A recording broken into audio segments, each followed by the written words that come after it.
Hello everyone.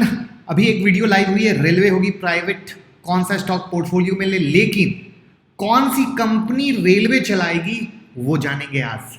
और economic crisis start हुआ है या रिसेशन की क्या पहचान है, ये वीडियो भी लाइव हो चुका है, ज़रूर देखिएगा। बहुत ही बड़ी एजुकेशनल वीडियो है जहाँ घबराने की ज़रूरत बिल्कुल नहीं है, ये मैंने बताने की कोशिश की है। तो चलिए शुरू करते हैं। मैं मुकुल अग्रवाल आपका आप ही के यूट्यूब चैनल में स्वागत करते हैं। आज जानेंगे निफ्टी 11,000 होगी या 10,000, सब कुछ आज के वीडियो में, बहुत कुछ। बस जुड़े रहिए और वीडियो को बिना भगाए देखिए। कि ऑलरेडी स्क्रीन पे मैंने दिखा दिया कि रेलवे जो प्राइवेट होने वाली है उसकी डिटेल वीडियो वहाँ पे मैंने डाल दी है, और कौन से स्टॉक पोर्टफोलियो मिले वो भी डाल दिया है। बट उससे ज़्यादा ज़रूरी बात ये है कि कौन सी प्राइवेट कंपनी इस रेलवे को चलाने के पार्ट में हिस्सा ले सकती है। तो सबसे पहले बता दूं कि ये जो प्राइवेट की स्टोरी है, रेलवे को प्राइवेट करी, ये 2019 में शुरू हो गई थी, और दिसंबर 2019 में बिडिंग प्रोसेस में जो इकोनॉमिक टाइम की रिपोर्ट कहती है, उस फर्स्ट बिडिंग प्रोसेस में 20 कंपनी ने पार्टिसिपेट किया था, जिसमें से Adani port, Tata realty and infrastructure, SL group, Bombardier India and Macquarie group का नाम था, बड़ी नाम। लेकिन ध्यान से सुनिए, ये नाम कोरोना वायरस से पहले का था, यानी महामारी से पहले का। अब सबसे मार्केबल बात ये होगी, कोरोना वायरस के बाद क्या यही नाम एज इट इज रहते हैं या पीछे हट जाते हैं? क्योंकि अब जैसे अदानी का ही नाम लेते हैं, ये बहुत सारे एयरपोर्ट को हैंडल करते थे, लेकिन अब कोरोना में इन्होंने कुछ चीज़ों को छोड़ा। तो ये एक बहुत ही इंटरेस्टिंग सा फैक्ट होगा कि इस कोरोना महामारी में कौन सी कंपनियां आती हैं, क्या कोई नया नाम आता है या इन्हीं में से रहते हैं। और फिर जब ये नाम आएगी, प्रोसेस आगे बढ़ेगी, तो डेफिनेटली ये नाम हमारे लिए इंपॉर्टेंट होंगे फॉर द इन्वेस्टमेंट पर्पस, जिससे कि हमें पता चल सके। दूसरा एक सवाल ये है कि क्या आईआरसीटीसी की मोनोपोली ख़त्म हो जाएगी? मुझे नहीं लगता है कि आईआरसीटीसी की मोनोपोली ख़त्म हो जाएगी, क्योंकि आईआरसीटीसी पे काफ़ी बड़ा कमांड और चीज़ें हैं। बट जब सरकारी बात आती है तो ये किस तरीके से चीज़ों को करेंगे, उसकी क्लैरिटीज जब तक पेपर और डॉक्यूमेंट फॉर्म में हमारे पास नहीं आती है, तब तक हम कुछ भी परफेक्ट शब्दों में नहीं कह सकते हैं, परफेक्ट शब्दों में। तो इसीलिए इस बात का याद रखिएगा कि जो अभी तक की अपडेट है उसके हिसाब से ना है, आगे की अपडेट के हिसाब से क्या चेंज आएंगे ये कोई नहीं कह सकता है। वो अपडेट जो डॉक्यूमेंट है उनको पढ़ने के बाद ही कहा जा सकता है। तो उम्मीद करूंगा ये एक बड़ी खबर आपको पसंद आई होगी। दूसरी, जो आज आप लोगों ने टीसीएस में, यानी आईटी सेक्टर के शेयर टीसीएस में तेज़ी देखी, या आपने जो इन्फोसिस में तेज़ी देखी, उसका रीज़न मेरा हमेशा मानना है कि आप जब स्टॉक मार्केट में काम करते हैं, हर एक खबर से जुड़े रहना बहुत ज़रूरी है। उसमें जो सबसे बड़ा रीज़न ये है कि जो अमेरिकी डेमोक्रेटिक राष्ट्रपति पद के उम्मीदवार हैं जो बिडेन, उन्होंने कहा कि अगर वो नवंबर के चुनाव में जीतते हैं तो जो भारतीय आईटी प्रोफेशनल पर के द्वारा जो यूज़ किए जाने वाला H1B वीज़ा है, उस पर जो टेम्पररी सस्पेंशन ट्रंप ने लगाया है, हम उसको हटा देंगे। तो ये एक वो न्यूज़ काफ़ी कारगर रही जिसके आधार पे मार्केट में तेज़ी दिखी। और मार्केट सेंटिमेंट्स का बहुत इंपॉर्टेंट होता है, जिसमें सेंटिमेंट्स घुसते हैं तो वो तेज़ी से भागता है। तो मार्केट में पॉजिटिविटी के साथ इसके सेंटिमेंट्स को देखते हुए मार्केट ऊपर भागा। प्लस यहाँ पे एक चीज़ बहुत ही अच्छी समझने की, अब जैसे देखिए रेलवे के शेयर में जो मैंने उस वीडियो में दिखाया, अच्छी खबर आई, मार्केट ऊपर भागा, लेकिन फिर भी गिर गया। ये वो चीज़ें हैं जहाँ पे न्यूज़ में, अब सोचो कि जिसने आईटी सेक्टर लिए तो आज ओवरऑल गेन में रहा, राइट, न्यूज़ के हिसाब से। लेकिन जिसने अगर प्राइवेट ट्रेन के हिसाब से जो शेयर लिए, चाहे वो राइट्स के हों या टीटा वैगन के हों या जो भी मैंने इरकॉन के दिखाए या आईआरसीटीसी दिखाए, शुरू में तेज़ी हुई फिर वो गिर गया। तो ये एक बहुत इंपॉर्टेंट फैक्टर आता है जहाँ पे न्यूज़ बेस 50-50 गेम करता है। और आज के दिन लाइव मार्केट में आपको 50-50 का गेम देखने को मिला और सीखने को भी मिला। I hope, please comment box में बताइएगा कि ये लाइव प्रूफ से ये आपको समझ में आया कि नहीं आया, कि हमें दौड़ के ट्रेड करना चाहिए या नहीं करना चाहिए। एक और न्यूज़ में मैं लाइव आपको बताऊंगा। फाइज़र जो यूएस बेस्ड जो कंपनी है, उनकी पेरेंट कंपनी, उन्होंने बताया है कि पॉजिटिव रिजल्ट आ रहे हैं कोरोना वैक्सीन को लेकर, और उस वैक्सीन के पॉजिटिव रिजल्ट को देखकर इस शेयर में, फाइज़र में बहुत ही अच्छी खासी तेज़ी आपको फर्स्ट सेशन में दिखी, लेकिन उसके बाद क्या हुआ, उसके बाद तो वो स्टॉक गिर गए, करेक्ट। तो ये जो अभी 2 मिनट पहले हम डिस्कस कर रहे थे, ये उसी का पार्ट है। हम लास्ट में सारे चार्ट देखेंगे जिससे आई ओपनर के तौर पे ये हमें बहुत हेल्प करे कि न्यूज़ के तौर पे काम करना ज़्यादा अच्छा है या एक उसको करेक्ट वे में, जिसको कहते हैं खाना को प्रॉपर पक जाने देते हैं तब उसको खाना अच्छा है ना।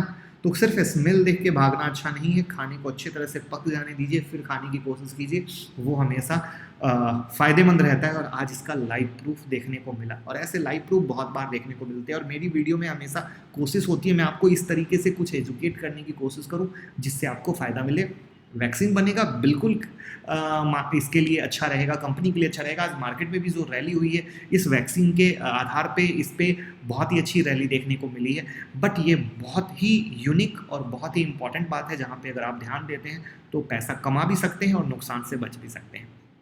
अब बात करते हैं एडीजे ग्रुप की, अनिल धीरूभाई अंबानी ग्रुप की, जिसमें शेयरों ने सडनली आग लग गई है और निचले स्तर से 300% की तेज़ी आई है। जिसमें लास्ट वीडियो में भी हमने कहा था कि जब मुकेश अंबानी ने कंपनी को कर्ज मुक्त करने की बात की और कंपनी को नेट में डेट फ्री कर लिया, तो अनिल अंबानी ने भी कहा कि हम भी कर लेंगे, और हम भी कर लेंगे के चक्कर में रिलायंस पावर निचले लेवल से 357% बढ़ गया। 25 मार्च को शेयर का जो प्राइस 1 रुपये था, 1 जुलाई को इस शेयर का प्राइस 4.76 था। ध्यान से सुनिएगा, मैं डिलीवरी भी बताने वाला हूँ जो सुन के आप चौंक जाएंगे।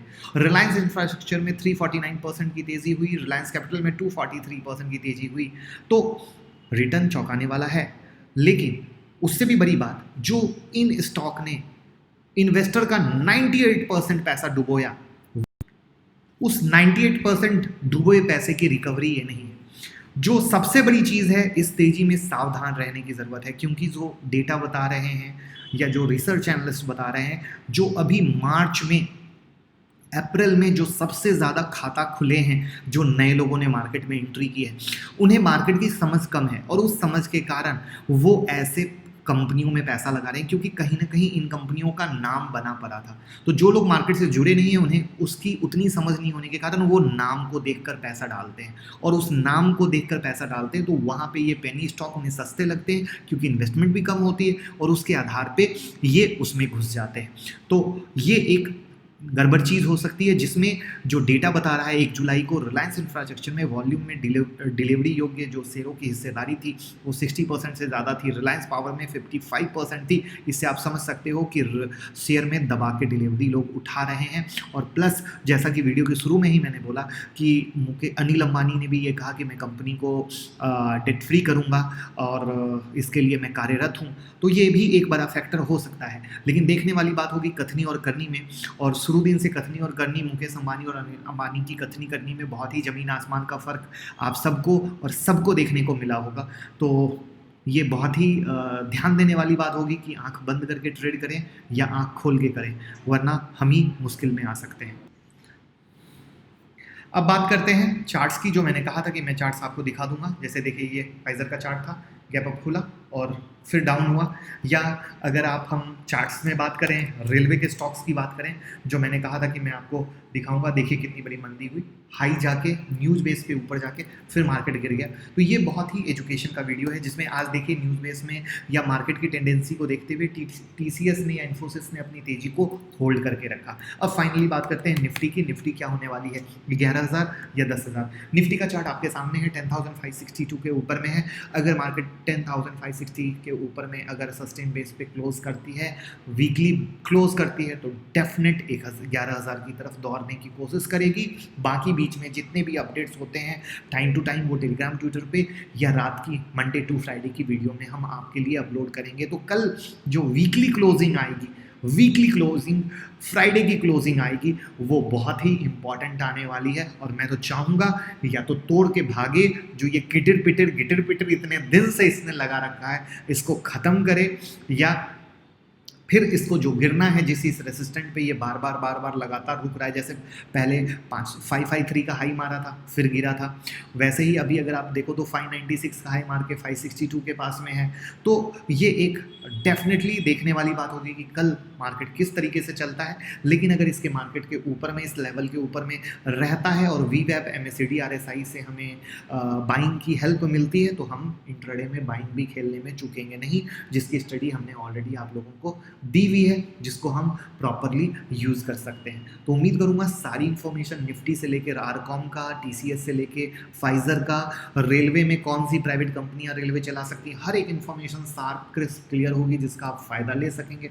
और हम उम्मीद करेंगे कि अगर आपको इन्फॉर्मेशन पसंद आ रही हो, लाइक कमेंट शेयर ज़रूर करें, जिससे कि हमारा हौसला बढ़ते रहे और हम इसी तरह बेहतर से बेहतर चीज़ें आपके पास लाते रहें, जैसे आपके स्क्रीन पर एक से एक वीडियो दिख रही है। बाकी अगर आप खुद से एनालिसिस करना सीखना चाहते हैं तो 10 जुलाई को हमारी नेक्स्ट ऑनलाइन क्लास चालू हो रही है, हैंड होल्डिंग मेंटरशिप, जो हमारा सबसे यूनिक USP है, जो इंडिया में कोई नहीं देता है, जिसमें हम बिना कहे सेशन भी लेते हैं क्लासेस के बाद भी, और एक मेंटर आपके लिए हाईलाइट रहता है। अकाउंट ओपनिंग कराना हो, पोर्टफोलियो चेकअप हो, इंट्राडे ट्रेड हो, सब कुछ हमारी नंबर पे कॉल कीजिए, हमारी टीम से बात कीजिए, आपकी हेल्प करेंगे। और बस प्यार देते रहिए, शेयर करते रहिए सोशल मीडिया पे, जिससे हमारा भी हौसला बढ़े। Thank you.